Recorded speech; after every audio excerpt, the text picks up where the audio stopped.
Yes. And what always happens is when we do an in-class review, how many people do you think actually come to class? Well, usually about 60 to 70%. And who do you think's not here? The people that are struggling. So I don't know. I don't really know what else to say about that. But if you're struggling, you should, everyone should come to the review. Be really helpful.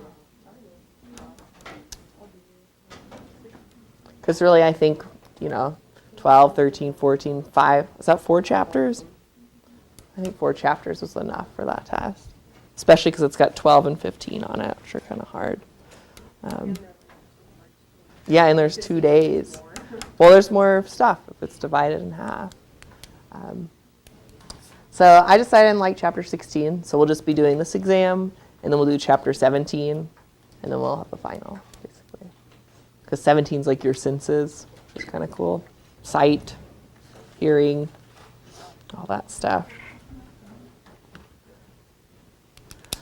All right, so we need to finish chapter 15, part 1 then.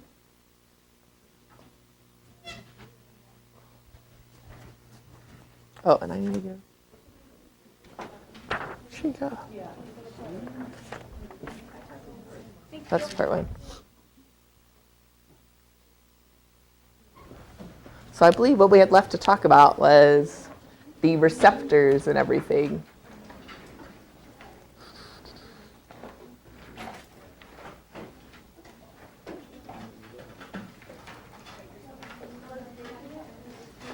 Part 1. Well, part 2 is behind it. So it's not confusing. Because the second one, yeah, but there's still.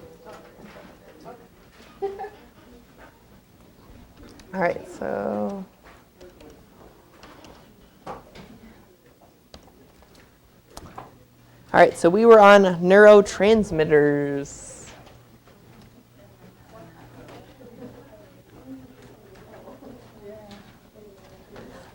First of all, what is a neurotransmitter? What does that word mean?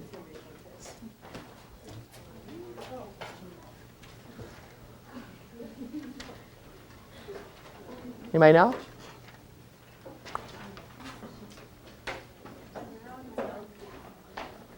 You're getting closer. It's not quite a neuron that transmits, but it's definitely neurons are involved in some kind of transmission.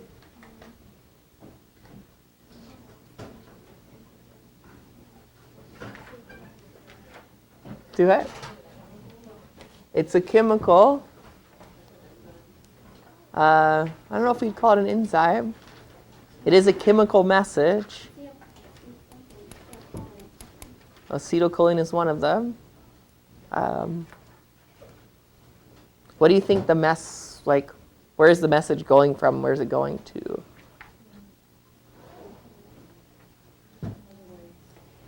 What?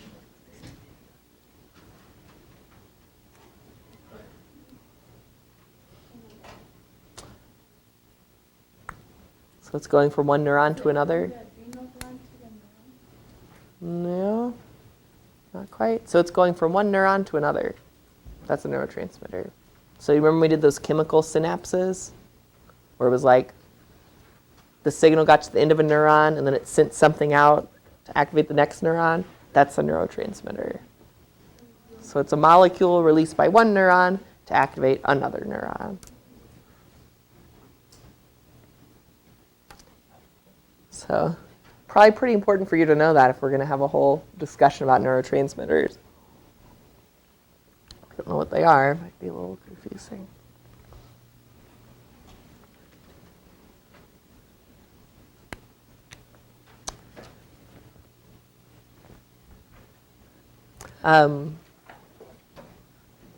So thinking back to the whole sympathetic nervous system,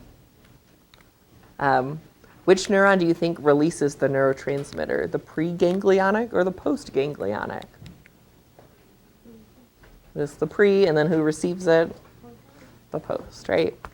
So whenever we're looking at that diagram, you kind of think whenever that solid line met the dotted line, that's the synapse, and that's where that neurotransmitter was moving. All those connections, that's what those connections mean.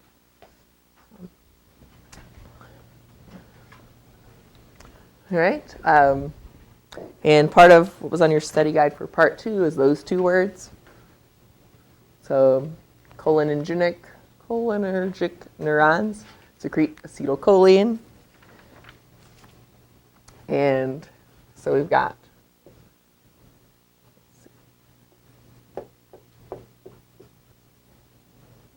who's shaking back there?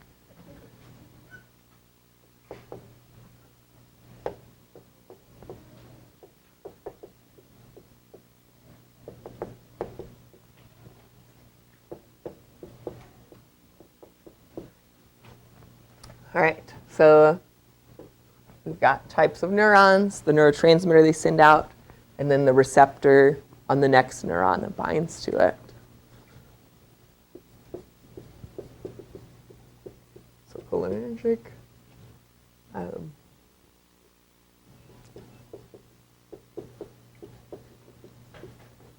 And then there's 2 different receptors that bind to it. There's nicotinic. Yeah.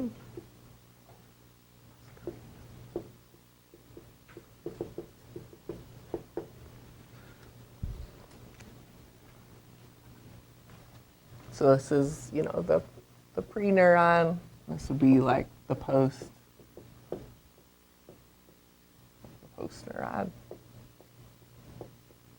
Or as you'll see in a little bit, it could be receptors in the tissue too. And we'll add to that table in a little bit as well. So the second type of neuron is the adrenergic neuron. See if I can spell this.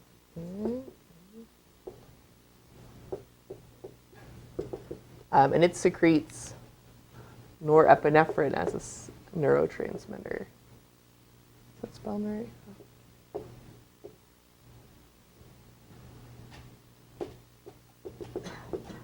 And the receptor for that is the adrenergic receptors.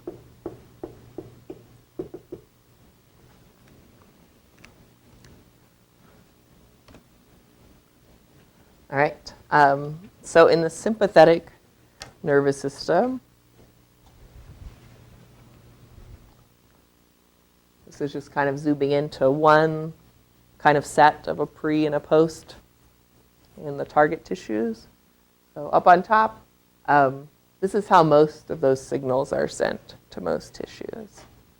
So you've got preganglionic, and it sends out acetylcholine. That's its neurotransmitter. So what kind of neuron is it?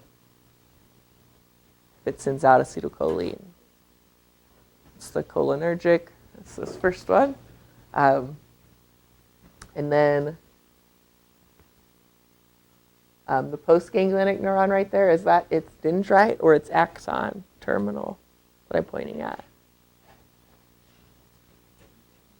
It's the dendrite. So those dendrites have nicotinic receptors on them, right? Because nicotinic receptors bind to acetylcholine. So then that activates this neuron, signal travels down, and then the postganglionic neuron sends out norepinephrine. So what kind of neuron is it? I know that word is so adrenergic. It sends out norepinephrine, and then the tissues have the adrenergic receptors. So basically, if you've still got your diagram, all those tissues over here, they have adrenergic receptors. Everything except the skin, basically, has that adrenergic receptor over there.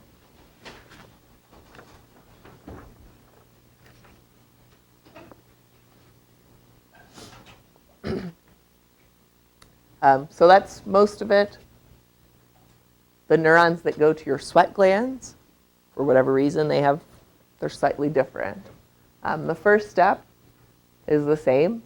So preganglionic, secretes acetylcholine, binds to nicotinic receptor, all the same. But the postganglionic neuron secretes acetylcholine, and the sweat glands have a muscarinic receptor. So it's kind of a difference there.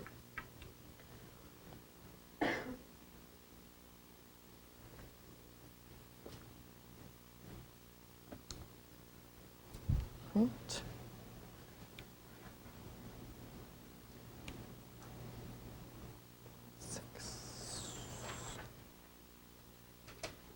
Does anyone need one?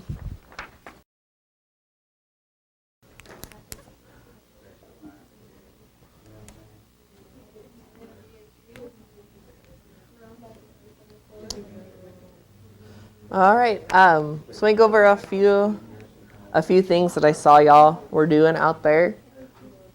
What do you think's different about the different neurotransmitters? Do they have the same shape?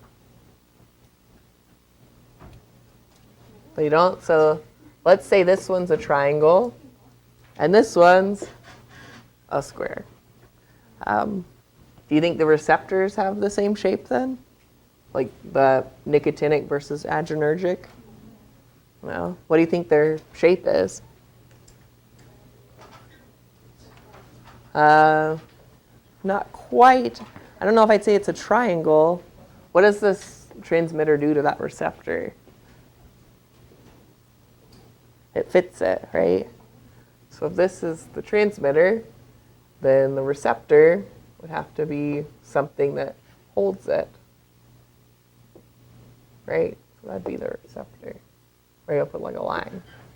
So this is the neurotransmitter, that's the receptor. Whereas this receptor, what kind of shape do you think it has? Something that fits around the square, right? So.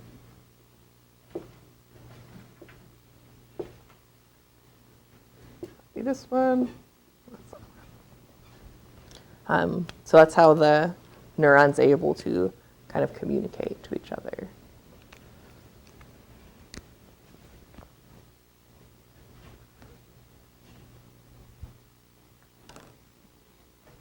And if you're, see, everybody's writing down stuff, make sure you write somewhere on it. This is for the sympathetic nervous system. Because when we do parasympathetic, it's going to be somewhat different. So this is sympathetic, all this stuff.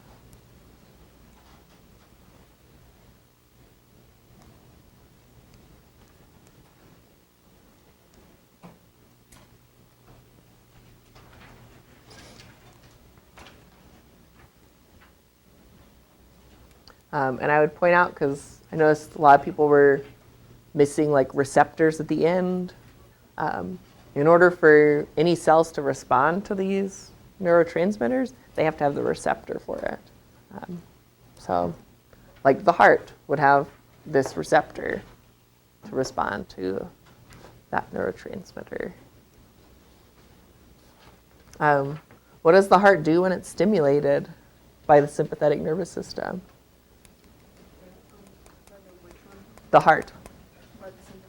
Right. Like when norepinephrine comes over here and binds to the heart. So it increases the heart rate. So when this little molecule hits the heart cells, it tells them to beat faster. Right. That's part of the fight or flight response. So just trying to get, a combination of the tiny molecular level and sort of the whole body level. That's kind of how they're connected.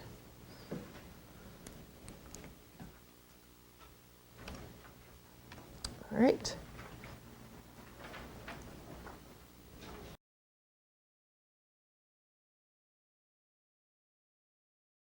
Questions?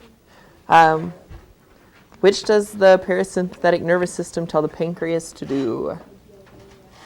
Was it constrict sphincters, release insulin, or release glucagon? It is insulin, which is going to tell the body, take glucose out, store it as fat, glycogen, just store it for later. What about telling the coronary arteries to do? Constrict. And y'all asked me twice about that. So hopefully everybody got that one. What about telling the heart? Increase heart rate or decrease? Decrease. And an agonist, a molecule that activates a receptor, blocks a receptor, causes mutations, or blocks ion channels. Activates a receptor. And a cholinergic neuron. It's on the board. Be acetylcholine there, or ACH. That was B on that one. All right. Who wants to go first for extra credit? All right. Cool.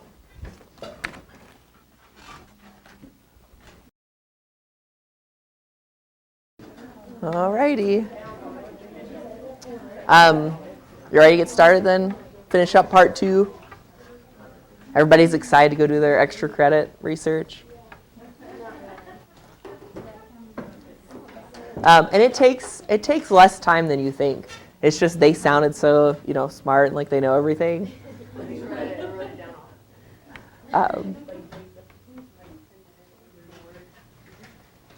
Doesn't take that long.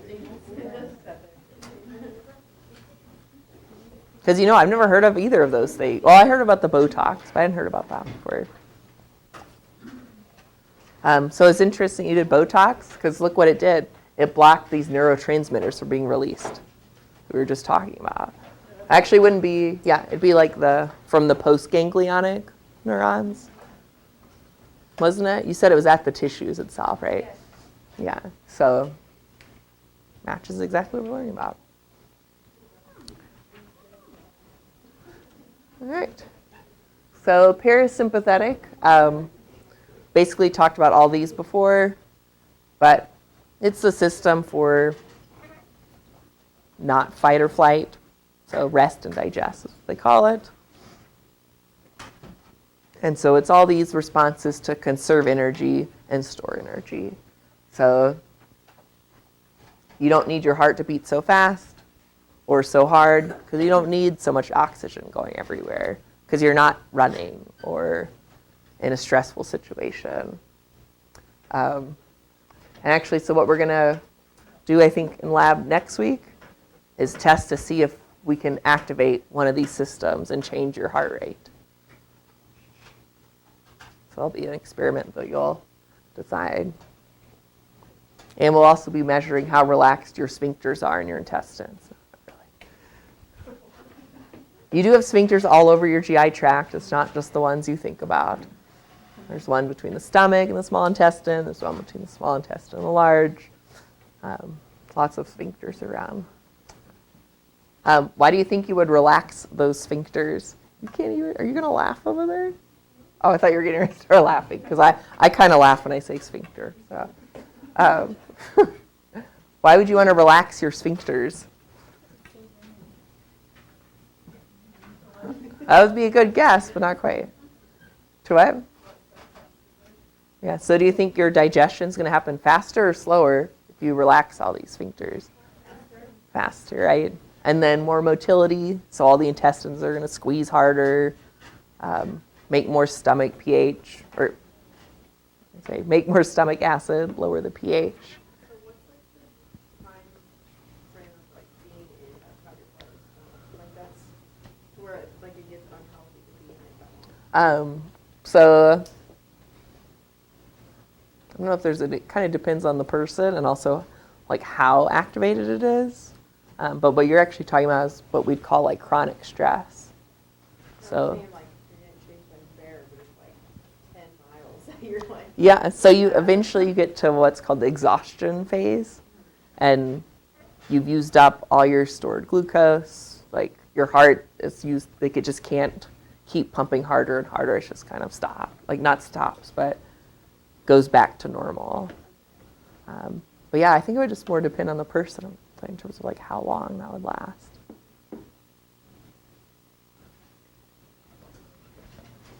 And it's not really a sudden, just all of a sudden. Yeah, it's not like that. It's more we've got our heart rate up to 150. We've been running, and now it's down to 130. And it can't stay at 150. And now it's down to 100. It's be kind of a gradual. Yeah, exactly. That's a good question. All right, so what actually activates it? Basically anything relaxing, especially sleeping. You can do some yoga stuff too, or meditate. That all activates parasympathetic. And so, yeah,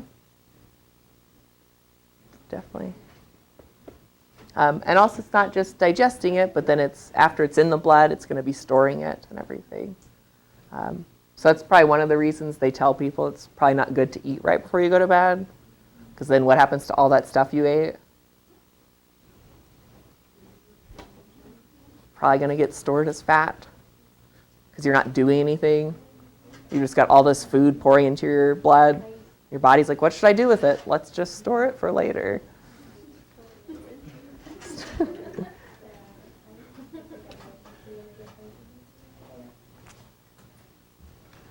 Right. So that's the function, basically. And we may as well compare its structure to the sympathetic. So first off, how many people need another copy of those pictures? Oh, here's the... So make sure you're looking at the red side now. Anybody else? Going once, going twice. I gave you all one.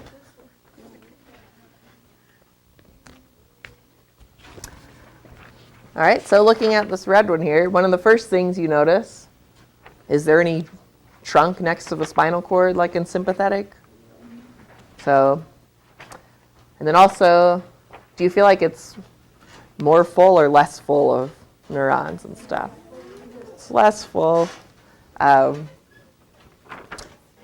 also, where do they start?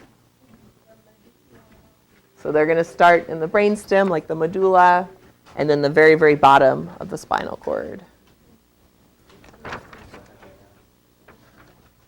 Whereas in our sympathetic, it was all up and down the spinal cord, where the preganglionic neurons were.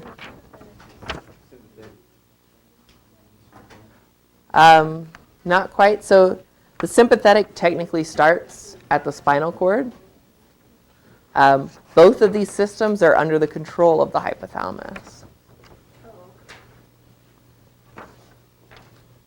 So the hypothalamus sends signals to the brainstem or the bottom of the spinal cord to activate all those neurons that are on here. And then the preganglionic neurons. Where's that picture? All right, so the preganglionic neurons, the ones from the brainstem, some of them go to ganglions, just like the sympathetic did. Draw all those blue circles. And then a lot of them, the preganglionic neuron, how far does it look like it goes? Like to the lungs, for example. Basically all the way, right? So you've got this dark red, it goes all the way, and then once it's at the lungs, that's where it meets the short, tiny little postganglionic neurons that go maybe slightly deeper into the tissue or something. Same thing, with the liver, stomach, intestines. All those preganglionic neurons are going nearly all the way to it. That's just how it's designed by evolution, I guess. I don't have a great answer for why. I could tell you why there's a second neuron, and that's mostly so this first one can come in, and then it can activate like 10 neurons here that go to different places of the organ. So maybe that's more efficient that way. And then the same thing with the ones that come out down at the bottom of the spinal cord out to these different tissues. Of course, the ones up top by the head, they do go to the ganglion first before they go all over to the eyes and everything else.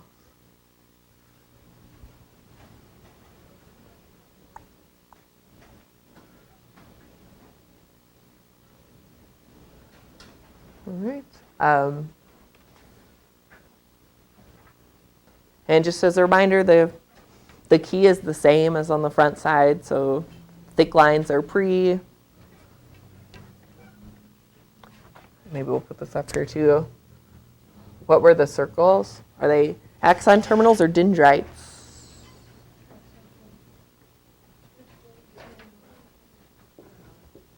It's okay, I had to look at the picture too because I couldn't remember which way they did them. And then the little, whatever that thing is axon terminals.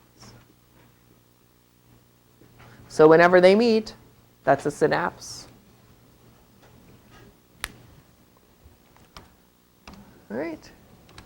So it shouldn't say 4, that should say 1.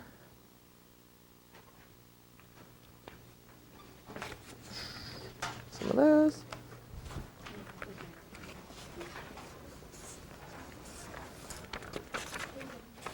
There's a pile. Here you go.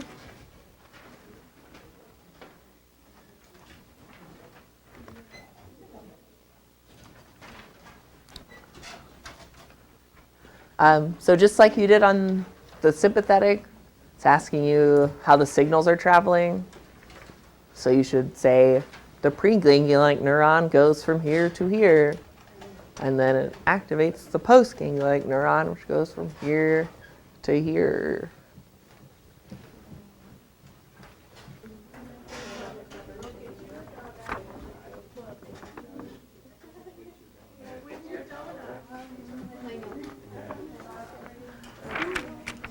All right, so let's make sure everybody's got those.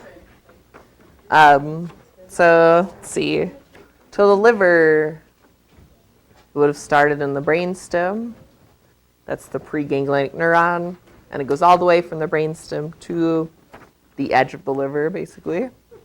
And then the postganglionic neuron takes it deeper into the liver, that's what I would say.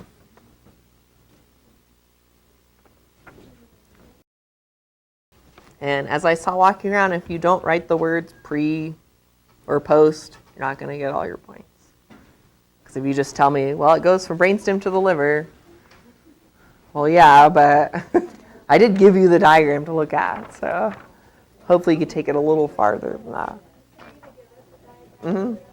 Yeah, you will have this for your test. This is the exact one. In color. Otherwise, it's hard to see. Then the next one, parasympathetic to the bladder, comes from, it's hard to tell, maybe S3 through, that's the pre-neuron. Pre-neuron goes to the urinary bladder, and just like with the liver, the post-neuron just goes deeper into the bladder, spreads the signal around something. Right. Sublingual gland. I'd say there's 2 different answers you could have had for that. So the preganglionic neuron either goes from the brainstem to the submandibular ganglion, or the pterygopalatine ganglion. Either one of those would have been correct. And then the post goes from that ganglion to the submandibular gland, or sublingual gland. Sublingual gland makes saliva, by the way. And for the heart, went from the preganglionic neuron, went from the brainstem, part of the vagus nerve, to the heart, and then the post took it deeper into the heart. Something like that.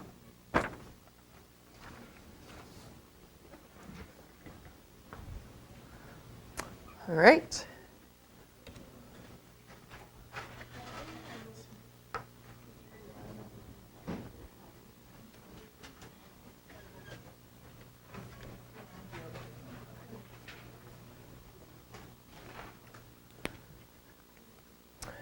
I know you want to learn more about neurotransmitters. So here's our parasympathetic pre- and post-ganglionic neurons. The pre's over on the left. So what kind of neuron is that first one? Is it cholinergic or adrenergic? It's making ACH, so it's cholinergic, right? Because we know we see ACH here, cholinergic. And then the postganglionic neuron, what kind of neuron is it?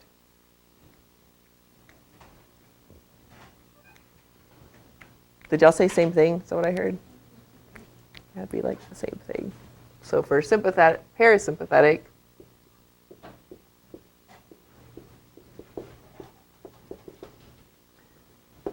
the first neuron is cholinergic,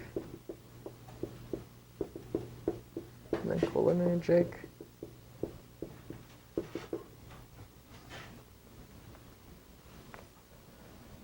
And then what kind of receptors at the end there? And the effector tissue.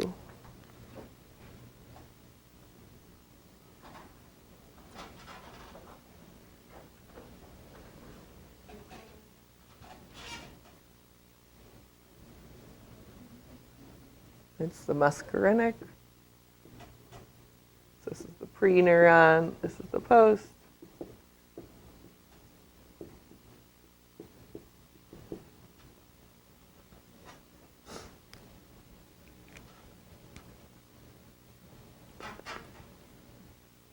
And if we did our little sympathetic here.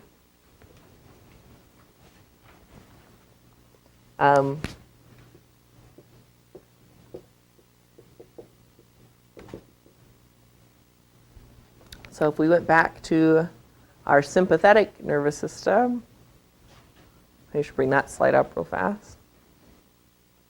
Look at it.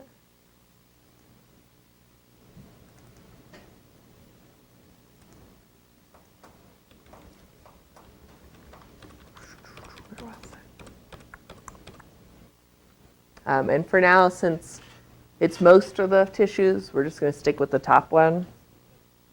So what's that first neuron type? Is it cholinergic or adrenergic? We got and then the second neuron type.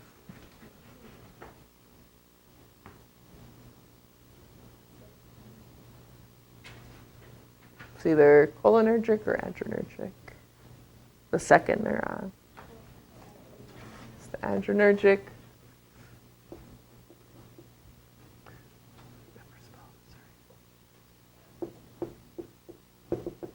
And then what kind of receptor at the end?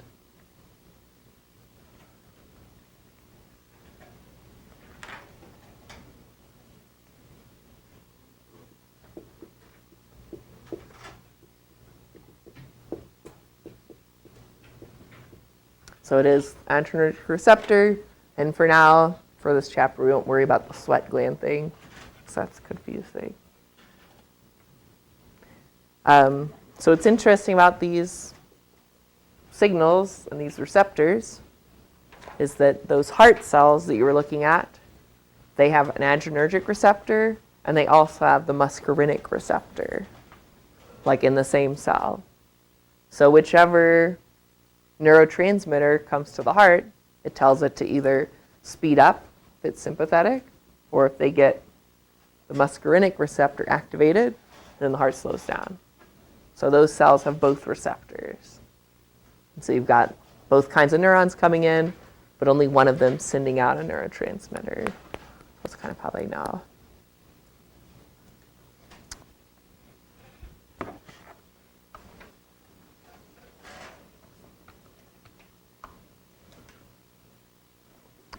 All right, so based on that, I want to know a bunch of questions. We'll let you try it on your own for a little while.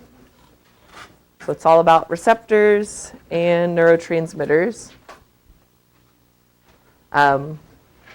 Key thing you want to remember, if I ask you about what kind of neuron, it's either cholinergic or adrenergic. If it's asking about neurotransmitters, it's either acetylcholine or norepinephrine. And if it's asking about receptors, it's either nicotinic, muscarinic, or adrenergic. So make sure you read the question like twice to remind yourself. And basically with this information up here, you should probably be able to answer all of them, or at least come pretty close.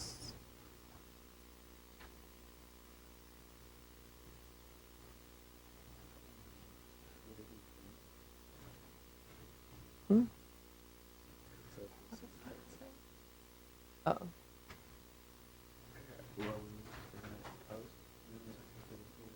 Is that para? Sympathetic? Yeah, parents. Nicotine, right? Not most of them.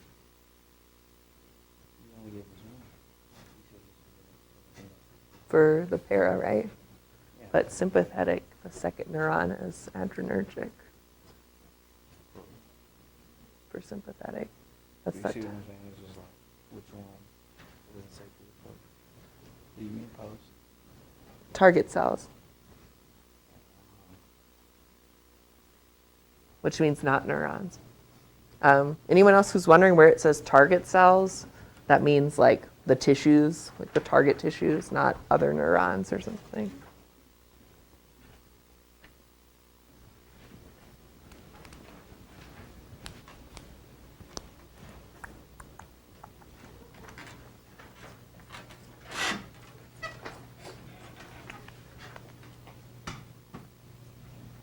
So you're close, but see how it says like what neurotransmitter?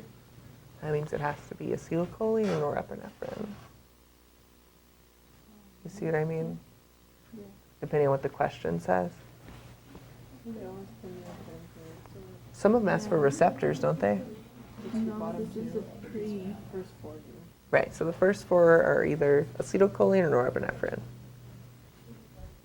That's the only two neurotransmitters that are on there.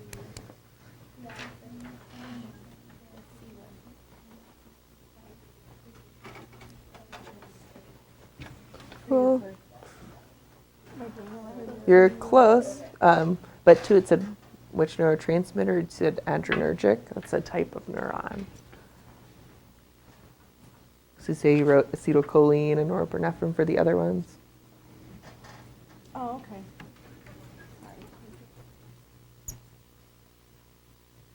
I'm doing that? Not quite. So 2 through 5 are neurotransmitters. So it's either acetylcholine or norepinephrine, which you basically, I mean, if you know what neuron type it is, you could probably figure it out.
All right, so take a moment to compare in your group there, and we'll go over them. So you got the same stuff.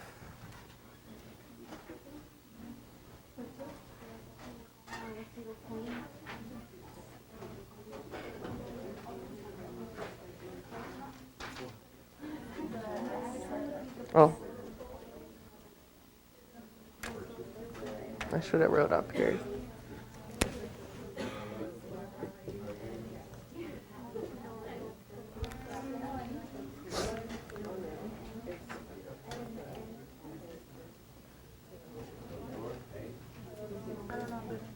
So for 2 through 5, it needs to be, or 2 through 5. All right, so let's make sure you got those, and then we'll send you on your way. So number 2 was ACH, or acetylcholine. 3 was NE, or norepinephrine. 4 was ACH, so acetylcholine. 5, ACH, acetylcholine. 6 is adrenergic, and 7 is muscarinic. And bring these next time because we'll do our big table of comparisons.